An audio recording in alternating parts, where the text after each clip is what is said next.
So my album is titled Alone in the Ethereal Haze. It's my debut. It's 8 tracks, about an hour long. This is a project that is kind of replacing my master's recital. When quarantine started, we all realized that recitals were going away, concerts were going away. So my professor and I, Dr. Jolly, started coming up with some ideas that were going to replace that. And I brought up the idea of doing an album. And it's something I've always wanted to do. It's something that I think a lot of musicians think about doing. And it just seemed like a perfect fit. So I get to work on it. At the time I had been studying electronic music and kind of tampering with cassette tape music, cassette tape loops, taking them apart and messing with them, making these really zany sounds and things like sampling and stuff like that. And that makes up the majority of the album.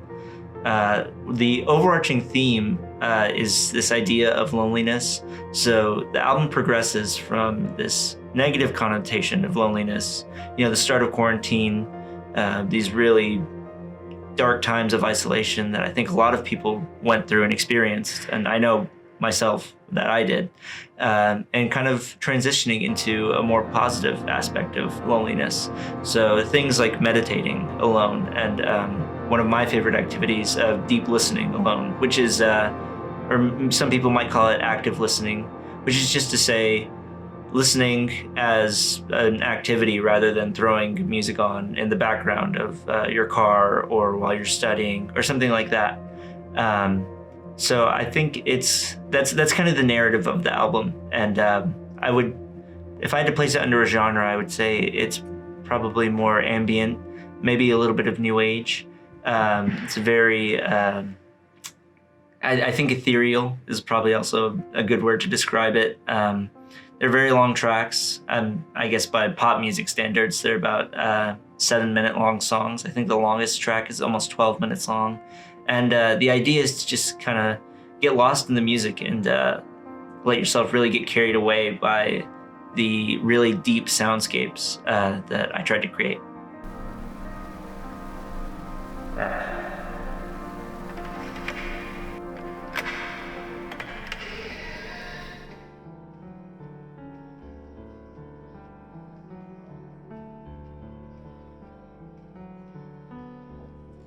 I think that it honestly came after the time that I actually got COVID. So that was back in June of 2020. And I remember up until that point, I at least had the interactions that I would have going to work at the coffee shop that I worked at and still work at. But once that happened, I was living with my parents at the time. And, for 2 straight weeks, I just didn't leave my room at all. My meals were left just at my door, and just, I tried to find solace in things like video games and reading, and it was just a very low point. And, after that, it kind of had me reflecting on, if there were any times that I had felt a positive experience with loneliness.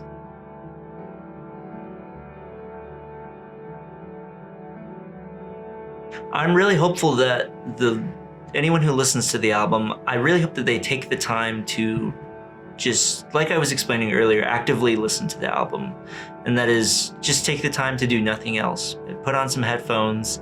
If they happen to buy the cassette, just plug into a cassette player and just listen and try and do nothing else. Just really absorb all of the music.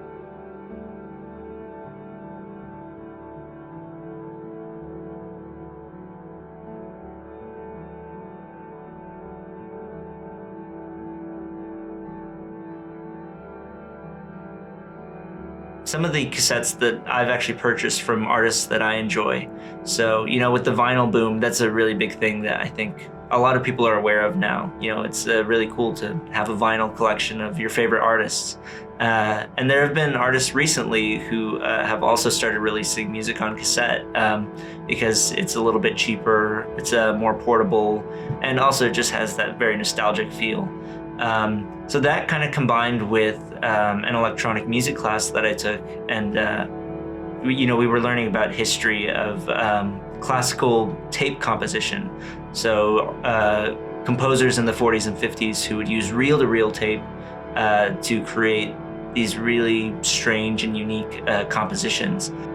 I think it just seemed, one, that it was very financially accessible, both to me and to people buying them. You know, they're not as expensive as making music on vinyl or releasing music on vinyl. You know, my cassette tape only costs $10 compared to buying a new album from your favorite artist, which might be like $30 on vinyl.